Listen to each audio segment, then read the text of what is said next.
Now, the footballer Wayne Rooney had one, as did the actor James Nesbitt, and it seems more and more men are turning to hair transplants to help them cope with a receding hairline. But it can be costly, so every year thousands of men are travelling from the UK to Turkey, where the operation is cheaper.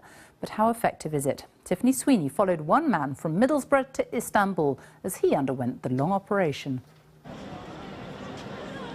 There are over 300 hair transplant clinics in Istanbul, treating hundreds of thousands of men from around the world.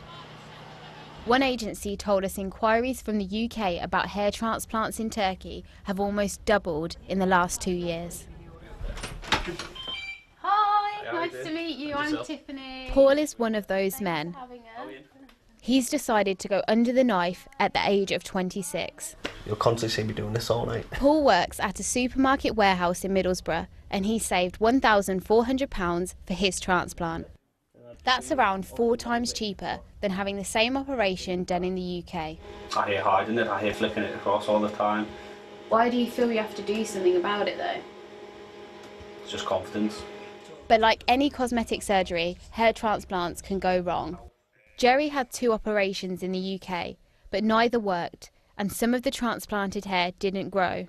I'm in the situation where I can't be repaired, and I'll never ever get what I set out for in the beginning.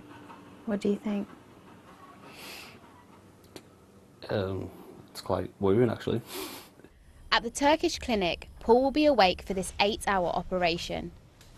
One by one, 2,700 hair follicles are taken from the thick hair on the back of Paul's head. Paul's hair follicles are then reinserted. Lots of men are proud of their new hairlines, but psychologists are concerned. Some people have underlying low self-esteem, and the surgery is not actually going to fix anything. They're not going to be happier afterwards, and they may focus on other areas that they want to improve. The next day, Paul leaves Istanbul. Hi. How are you? A month later, I've come to Middlesbrough to see Paul. Oh, let me have a look at your hair. The first few weeks after surgery are the worst for patients. Yeah. Hairs from transplanted follicles fall out, and it can take up to 6 months for new hairs to grow.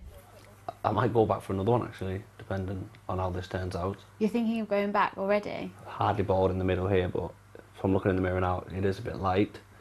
So I might consider going back for that. In my head, I was like, With pressure from society and cosmetic surgery becoming cheaper, it seems more men are now going to extreme lengths to change the way they look. Tiffany Sweeney, BBC News.